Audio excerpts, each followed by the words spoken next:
So, welcome guys sa channel natin. So, ngayon, ang gagawin natin is magsosolve ulit tayo ng practice problems or exercises galing sa book ng Feliciano and Uy. Ito. And meron akong previous video about dito. Kaso nga lang, yung ginawa natin is about only algebraic functions, derivatives algebraic functions. So, sa ngayon, ang sasugatan nating problems is about higher derivatives, which is etong exercise 2.4, which can be found in page 47. And ang video na to will be composed of two parts. Part 1, ito, yung sasagutan ng natin is only the odd numbers, and sa part 2 will be the even numbers. So inuna ko yung odd numbers kasi odd numbers kasi masagot sa last page. Kaya ito muna, odd numbers. So anyway,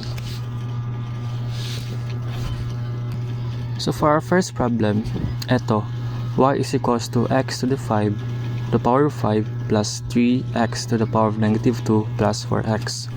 So yung instruction is sabi, find the second and third derivative of each of the following. So may dalawang sagot tayo, which is yung second derivative tsaka yung third derivative. I will also post this sa ating TikTok channel kapag only the the solutions and answer. So let's start. So first, let's take the first derivative using power rule, di ba? Ito to the x to the power 5 and ito tsaka ito. So first derivative, lagyan natin na first, that y prime. So bring down the 5, copy the x and minus it to the 1. Subtract it by 1. So 5 minus 1 is equals to 4. And then the second term, you can separate the constant and then differentiate the x to the power of negative 2. So separate mo muna, lagyan mo ng parenthesis, and then do the power rule. So negative 2, bring down mo lang yung negative 2, copy the x and subtract the negative 2 to 1, which will equals to negative 3. And plus, also this, you can separate the 4, and then anong derivative ng x is 1. Simplify mo, become 5x to the 4, 3 positive tsaka negative multiply, so magiging negative 6x to the power of negative 3 plus 4 times 1 is only 4, it's just 4. So may second na tayo. So after natin ma-obtain yung first derivative, second derivative naman, let's take its second derivative. So using again power rule, so bring down the 4, may 5 dito, so 5 times 4 is equals to 20. Copy the x and then subtract the 4 to 1. 4 minus 1 is 3. Minus again, separate the constant, lagyan mo ng parenthesis, do the power rule, bring down the negative 3, copy the x and negative 3 minus 1 is equals to negative 4. And then since constant yung 4, derivative ng constant is 0. Simplify the expression, 20x cubed, negative times negative, so positive 18x to the power of negative 4. So we have now our second derivative. And last, third derivative.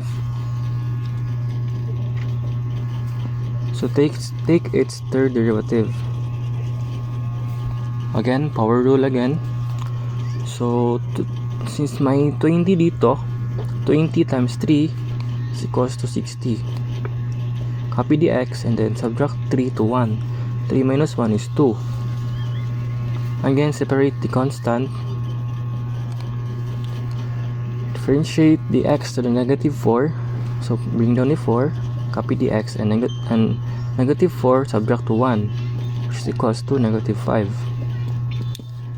18 times 4, sagot dyan. So equals to 72. 18 times 4. And since my negative, so this will become negative 72 x to the negative 5. And since yung hiningi lang sa instruction is second and third, this will our answers. This is our answers. So let's try to check if we get the same answer sa book. Exercise 2.4.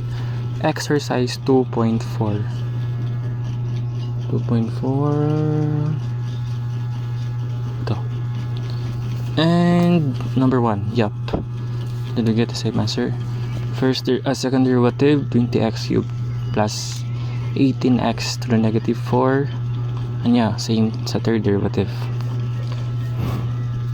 Okay, so moving on to the next item, y is equals to 4 minus x squared. So notice, radical yung form is radical. So ano ulit gagawin kapag naka-radical form? Transform it first into its exponent form. So before differentiating, you can have y is equals to, since 2 yung root dito, 2, so that will become our denominator. And since walang power yung inside function, so our numerator is only 1, so it will become 4 minus x squared, quantity 1/2, or to the power of 1/2, that. And now you can differentiate. So let's take its first derivative. So bring down the 1/2, copy the 4 minus x squared, and then 1/2 minus 1 is equals to negative 1/2 times, after subtracting the power, differentiate the function inside. So what is the derivative of 4 minus x squared? Simply negative 2x, like that. And notice that they have the same number, the same term. They have the same common term, which is 2. So maka-cancel yan. Let's cross it out, that. So y prime is equals to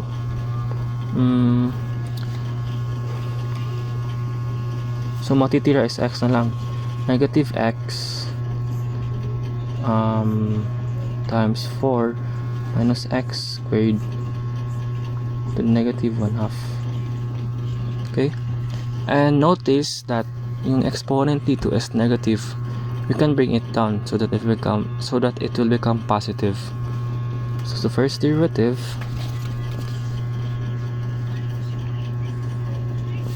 become 4 minus x squared to the 1/2, positive 1/2, negative x, that.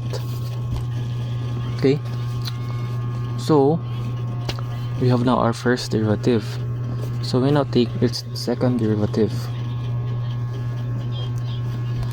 So using quotient rule na, kasi naka-fraction form na, so we can now use quotient rule. So assign lang tayo ng u tsaka v. So our u here is simply negative x. So what is the derivative of u ay negative x? So since may negative siya, derivative ng x is 1, so it will become negative 1.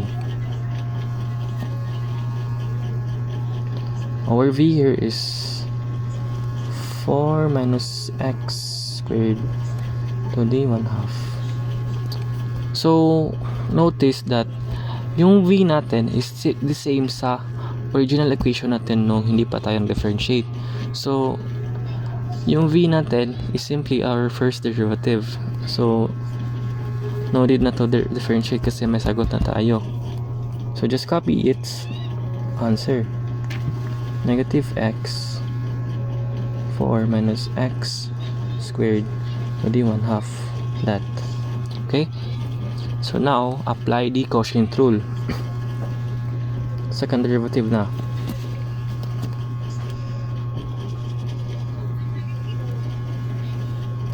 So ano nga ulit yung quotient rule? First term is v u prime. V is 4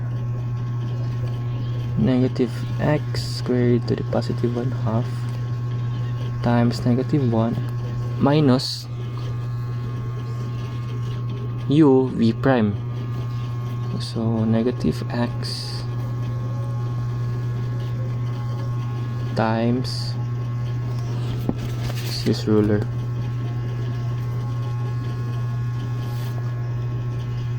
Four minus x squared power of 1/2 negative x, and then square root the v.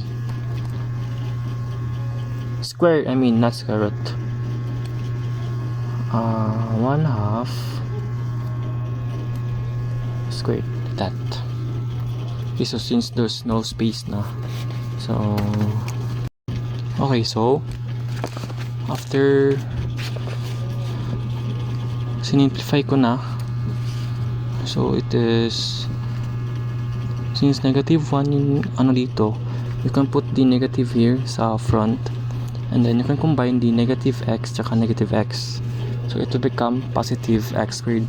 And notice that wala nang ano dito, power, kasi kung babalikan natin yung number 3, ito, kapag power to power, remember, you just multiply it, so yung 2 makakancel lang, so it will, so simply equals to 4 minus x squared.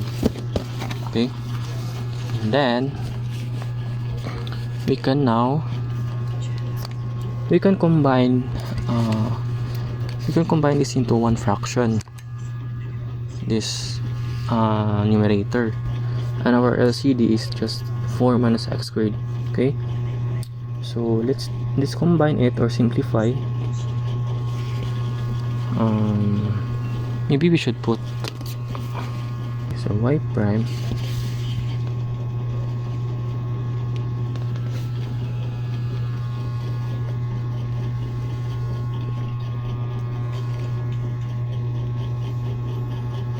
so our LCD is 4 minus x squared to the 1/2.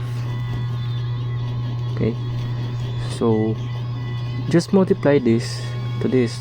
So if you multiply both square root, the power will simply cancel out, because remember, if you multiply power to power, you just simply add it. I mean not multiply, if you multiply functions that have exponent, so example x squared times x squared, diba yung sagot is x to the 4, so simply you add its exponent. So here 1/2 plus 1/2, anong sagot ng 1/2 plus 1/2? Diba simply 1, because the same sila ng denominator, so yung i-add mo na lang is yung numerator. So 1 plus 1 is 2, so 2 over 2 is simply 1. So ano na lang matitira dito? Simply the 4 minus x squared. So don't forget to put the negative, because may negative dyan. 4 minus x squared, and then minus, since yan yung LCD niya, matik yan, x squared. 4 minus x squared. Okay, so you can distribute this negative sign here, so let's distribute that.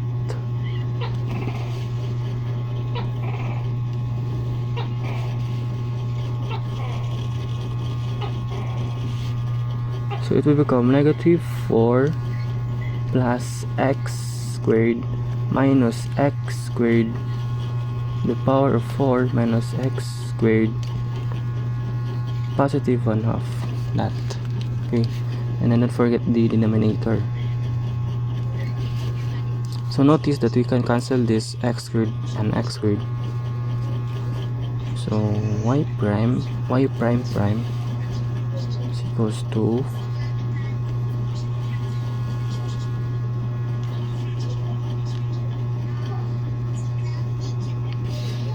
so 4 negative 4 pala, okay, minus x squared to the 1/2 4 minus x squared.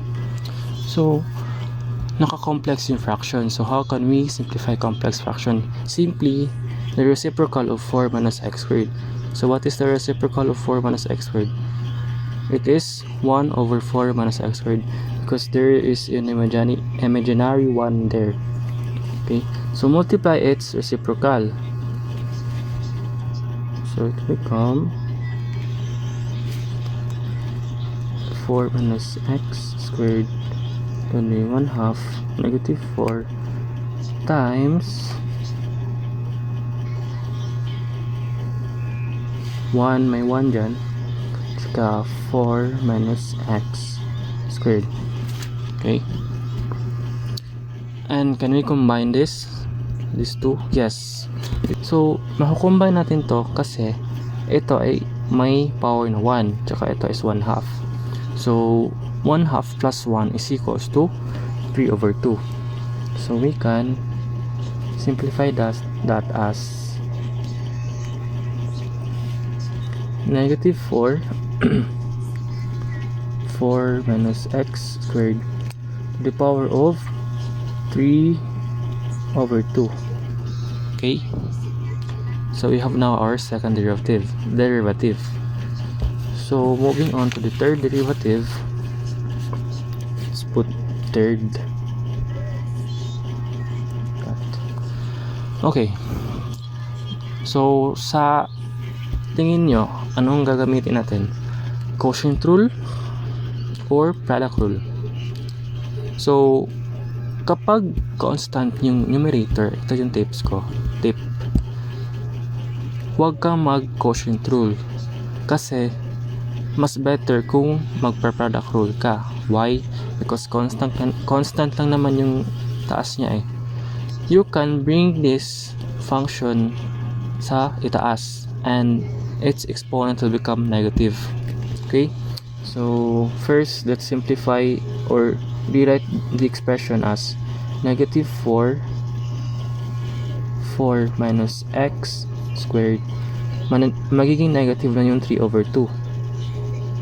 That. And now, iba constant to, so we can separate this and only differentiate this function or this expression.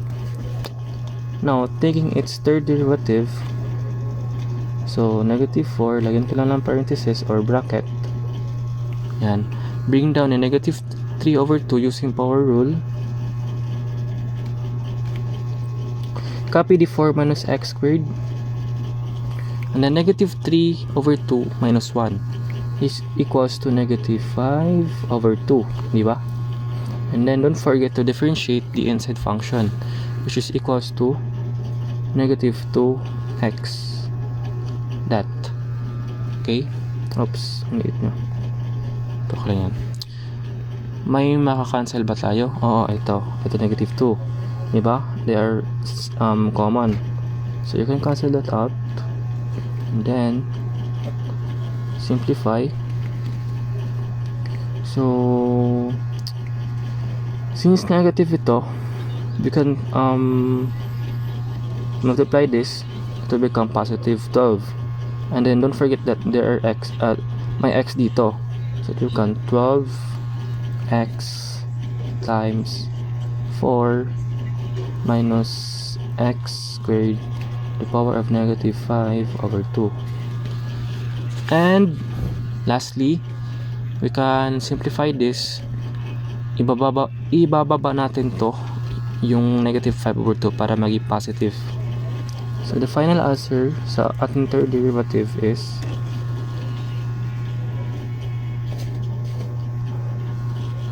4 minus x squared 5 over 2. Yung 12x is ilagay mo lang sa numerator, 12x, that. Okay, so let's try to check if we get the same answer. Exercise 2.4. So medyo mahaba-haba ito guys, no? Kasi higher derivatives nga eh. Medyo mataas yung process niya. 2.4. Ayun, uy, positive. Uy, bakit? Ay, Oo nga pala, sorry. Positive to, may negative pa pala dito. So negative to pala dapat. Sorry guys. So negative pala. Kasi ito, pag minultiply mo yan, positive, pero may isang negative pa dito. So kaya naging negative. But we get the same answer. Negative 4 yung second derivative. Ito, negative 4 to the over 4 minus x squared to the power of 3 over 2. Then yung isa, third derivative is negative 12x 4 minus x squared to the power of 5 over 2, which is we get correct, or we get the same. Okay, so we are now in item number 5, which is ang problem is x plus 5 squared, or ito. Okay, so what rule ang ating gagamitin? So this is chain rule, because after bringing the power down, we differentiate this instead function. So first derivative, y prime, bring down yung 2. So ikat lang to. So after mo i-bring down yung 2, copy the x plus 5, and then 2 minus 1 is 1. So no need to write. Then differentiate the inside function, which is equals to 1. So simplify the expression. You can distribute this to here sa x plus 5. So to become 2x plus 10. So that's our first derivative. So taking its second derivative,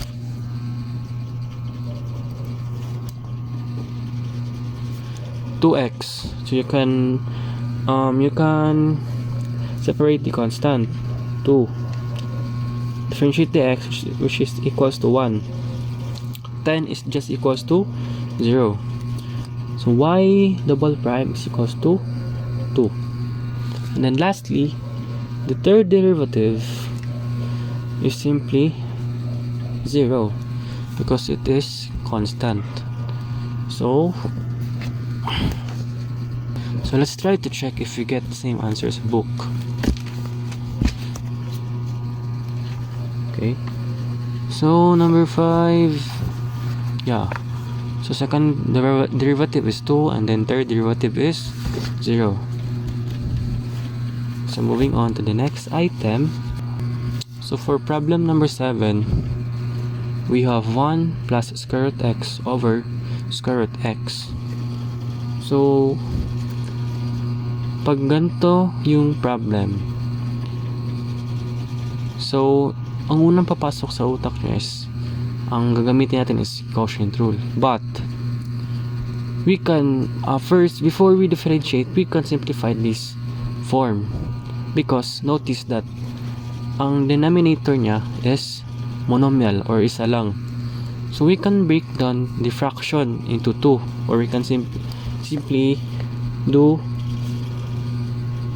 1 square root x plus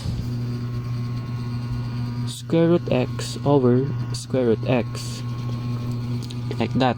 So ito magiging 1 na lang, diba? Because that will cancel out. So y is equals to 1 square root x plus 1. So now take its first derivative. Ay, before pala mag-differentiate, I notice pala nga naka radical form yung square root x. So you can transform that first into its exponential form, and then instead of using quotient rule, we will use product rule, or so become y is equals to x to the negative 1/2 plus 1, that.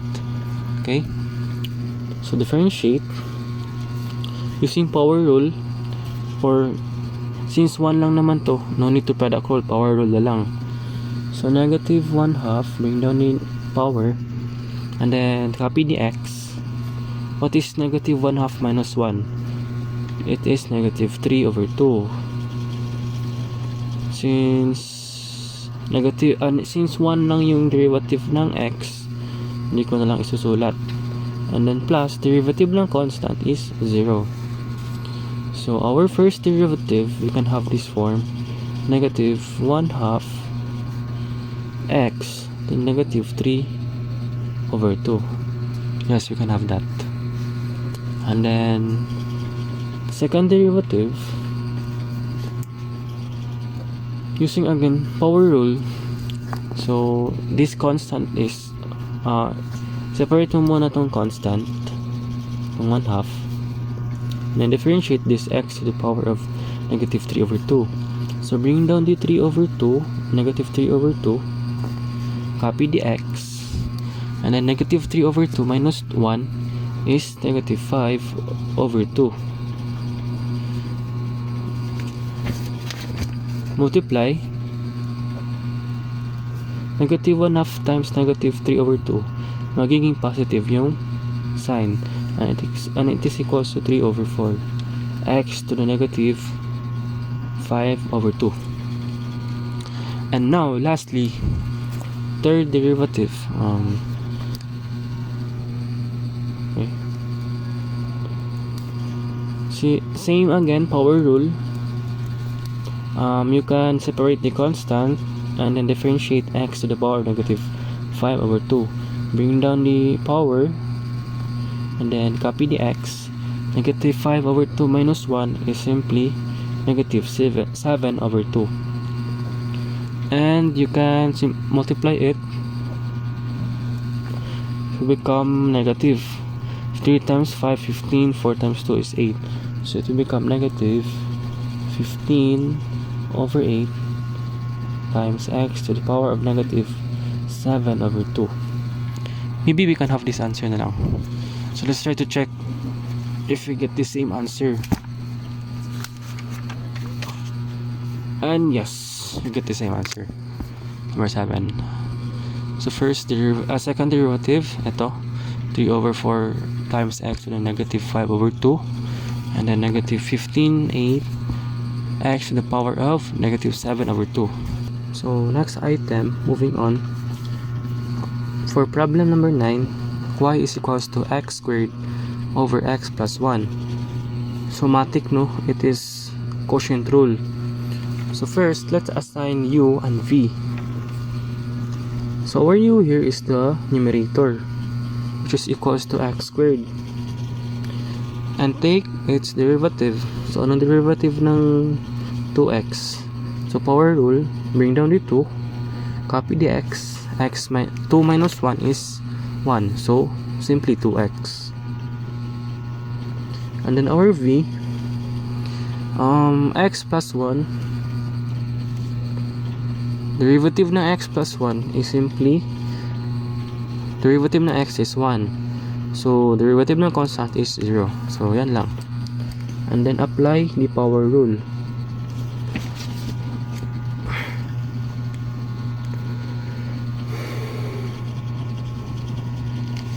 Okay.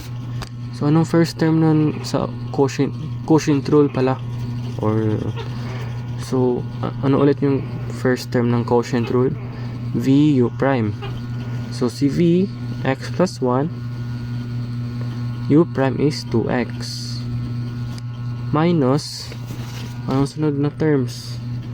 U tsaka v prime. U is x squared and v prime is 1, and then square the v, which is x plus 1 squared, that, and then simplify by combining like terms.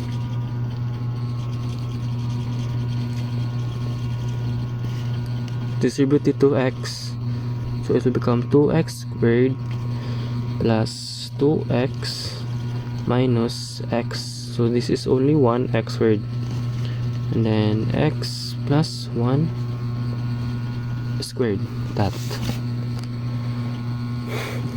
And then we can combine these 2x squared. Simply it will become excuse me y prime is equals to 2 minus 1 is x. So, 1 or x squared na lang. X squared plus 2x x plus 1 squared. So that is our first derivative. And then taking its, okay, so I put first, second derivative,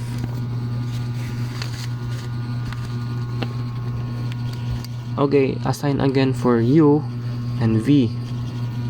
So our u here is again the numerator, which is equals to x squared plus 2x, and then our u prime or derivative of our u is 2x power rule, and then this is equals to 2 plus 2. Oops, 2x plus 2.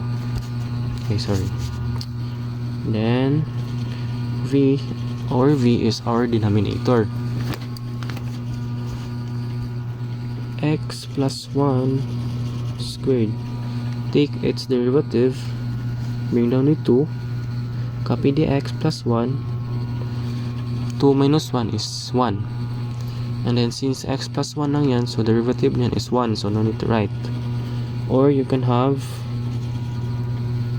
2x plus 2, like that. So apply again the quotient rule. First term is vu prime. V is x plus 1 squared. Then u prime is 2x plus 2 minus uv prime, which is equals to x squared plus 2x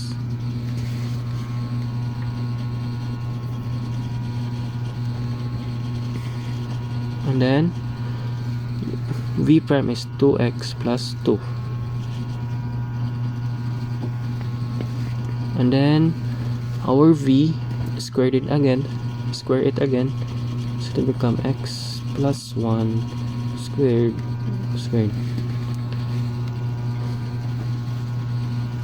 Oops, it is second, y prime na pala, kasi pangalawang derivative na to, dapat y prime. Okay,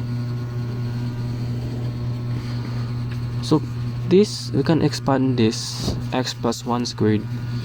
So you can use FOIL method, or if you know the formulas of special products, mas madali. Pero kung di mo alam, mag FOIL method ka na lang.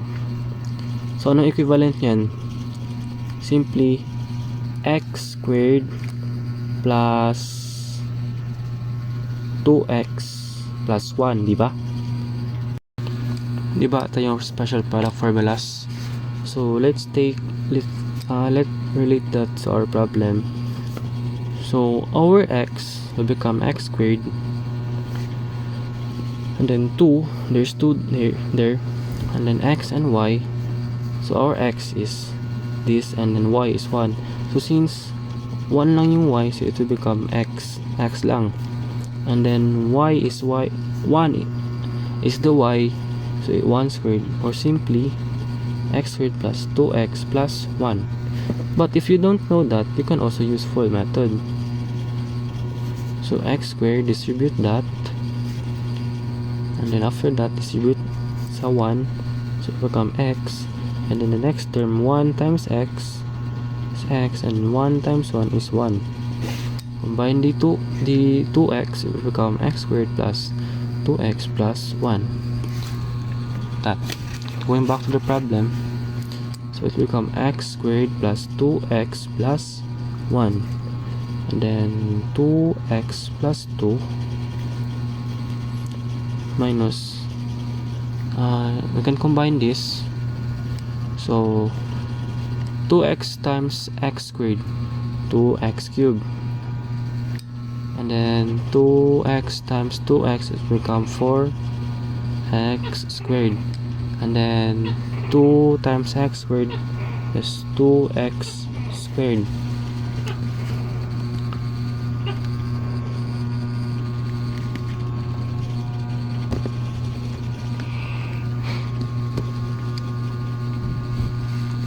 Then 2 times 2x is 4x, and x plus 1 to the power of 2, it will become 4 because 2 times 2 is 4. So x plus 1 to the power of 4, that. And also distribute this, simplify that, 2x cubed. Maybe we can have this, in parentheses. Tanggalin na natin yun. So 2x cubed, ano sunod? 2x magiging 4x. 2x times 2x, 4x squared. Then 2x plus times 1 is 2x, and then 2 times x squared is 2x squared. 2 times 2x is 4x, and then 2 times 1 is 2. And then we can distribute this negative sign in each term. So 2x will become negative 2x cubed, and then positive 4x will become negative. All of these terms will become negative.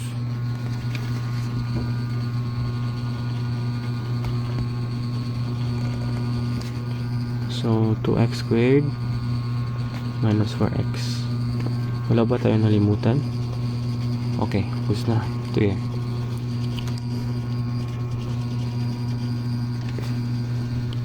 So may common term ba tayo mako-combine? Okay, so let us find common terms that we can combine. So 2x cubed, may common term ba? Okay, ito. So positive and negative, so it will cancel out. Ano pa? 4x squared.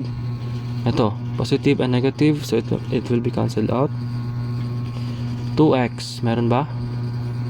Wala. Pero, ito, 4x meron. So 4x minus 4x. Positive 4x minus 4x, cancel out. And then lastly, ito pa, meron pa. Etong 2x, ito ba? Oh, positive 2x squared, tsaka negative 2x squared. So ano lang natira guys? 2x plus 2. Okay, so isulat natin. Ako, parang ngalawang derivative pa lang to taas.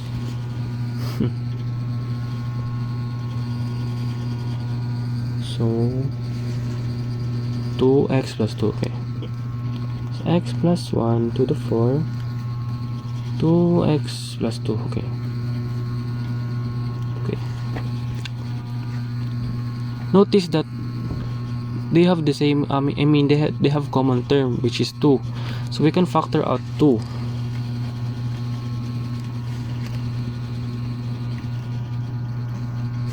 So that will become x, 2 divided by 2 is 1. So x plus 1 to the 4.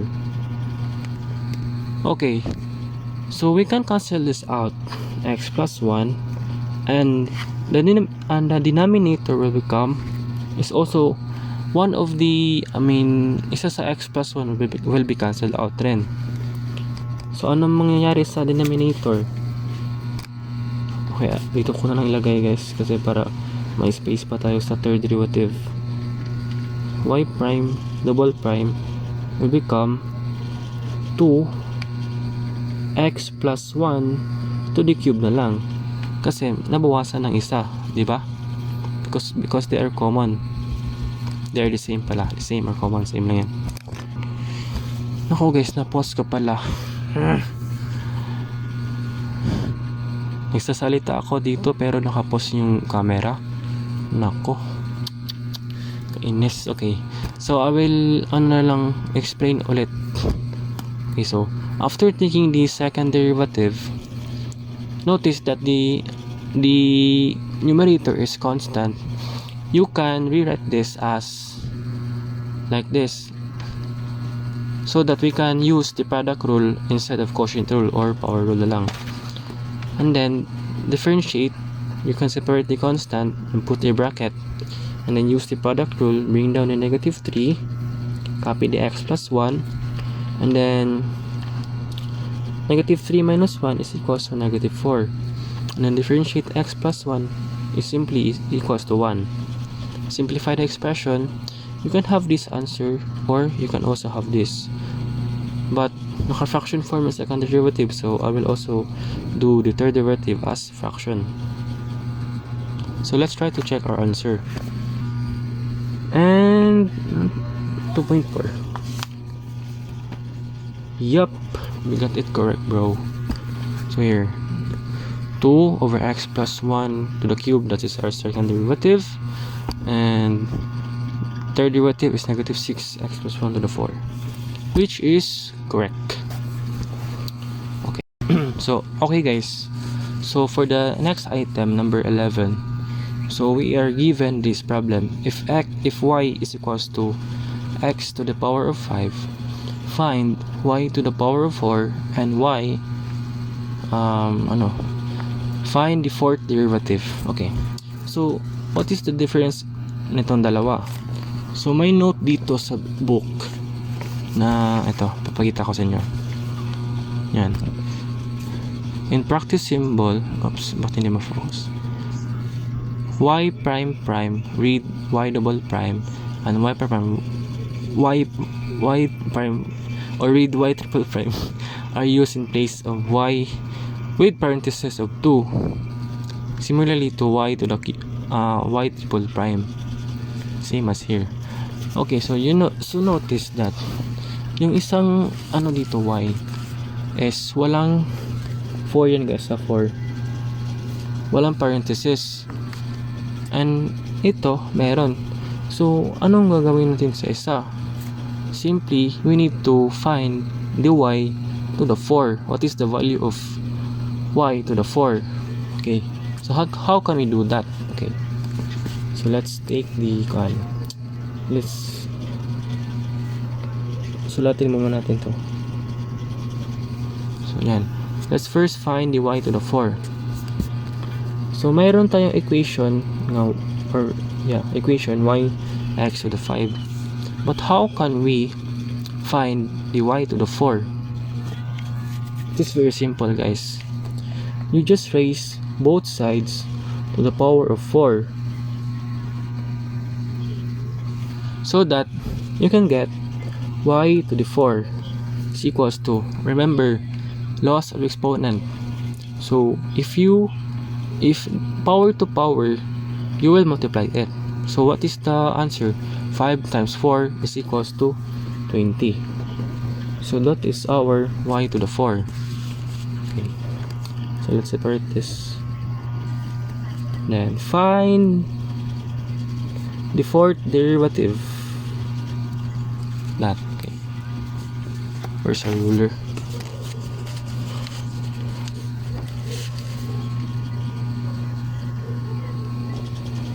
Yes. Okay, so sa problem na ito, yung isang requirement is only hanapin natin yung pang-apat na derivative ng x to the 5. Okay, so let's take its first derivative. Simply power rule, diba? Bring down the 5, oops, may y prime dyan, and then copy the x. 5 minus 1 is 4, so that is our first derivative. For the second, oops, again power rule, 5 4 to the x 3, simplify,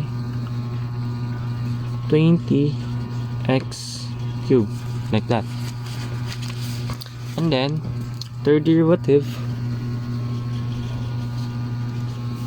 okay, again power rule again, 3 times 20 is 60, copy the x, 3 minus 1 is 2, that is our third. And then our fourth and last, so y to the 4 na lang guys, that is equals to 2 times 60 is 120. Then copy the x, 2 minus 1 is simply x, or 1 I mean, so it will only x na lang. So that is our answer. Check muna natin yung answer natin. 2.4. Yeah. Okay. So yes, y to the 4 is equals to x to the power of 20. And the fourth derivative of x to the 5 is 120x. Okay guys, so for the last odd number sa exercise 2.4, this is our problem, number 13. So how fast does the slope of the curve y is equals to x squared plus x plus 1 to the power of 2 change at a point where x is equals to 2? So how can we answer that problem? So it is simple guys. Just take the derivative of this y or given curve, and then after differentiating, plug in the value of x or substitute the value to y. Okay, so I will show the solution. So take the derivative. So let's copy the equation. That is it 70? Yeah, 70. Okay, now so let's try to check our answer if we get it correctly, if we are the same with the book.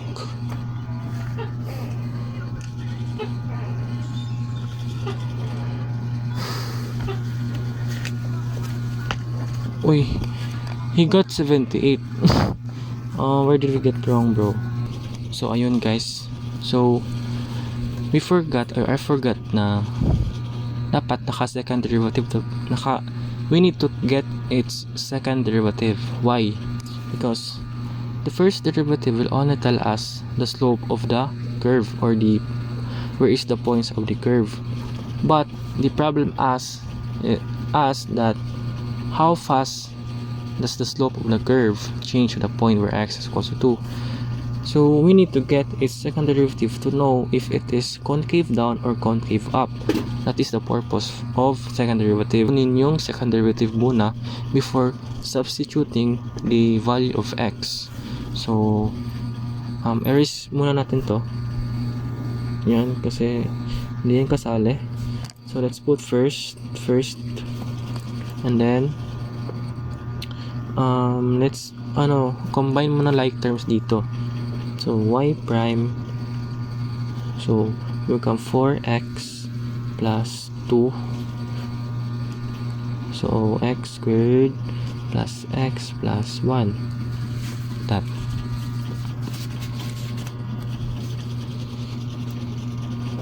combine ulit. So 4x plus times x squared is 4x cubed. 4x times x is 4x squared, and then 4x plus 1 times 1 is 4x. 2 times x squared is 2x squared, and then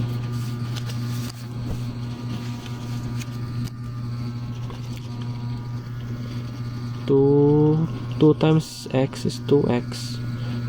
2 times 1 is 2. Combine the like term. 4x squared, ito magiging 4 plus 2 is 6x squared, and then 4x plus 2x is equals to 6x plus 2. And now take its second derivative, second differentiation.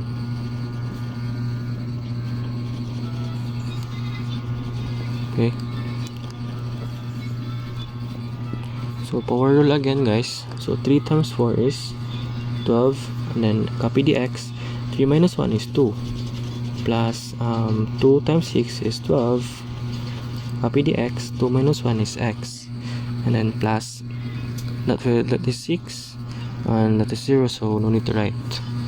And now at x is equals to 2, so y prime is equals to 12 2 squared plus 12 2 plus 6, that. So it will become 12 times 4, 12 times 2 is 24 plus 6. So 12 times 4 is 48. Plus 24 plus 6. So 48 plus 24 is equals to 72 plus 6 which is equals to 78, which is ito yung sagot sa book. Yung sagot sa book, di ba? Ito.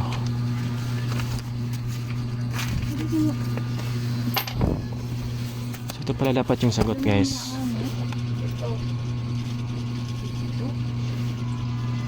That's all, guys. So hopefully may na-learn kayo, and subscribe or follow nyo ako sa TikTok natin sa channel to I will upload more examples and set of problems here sa book. And stay tuned, guys, and thank you sa panonood. God bless and goodbye.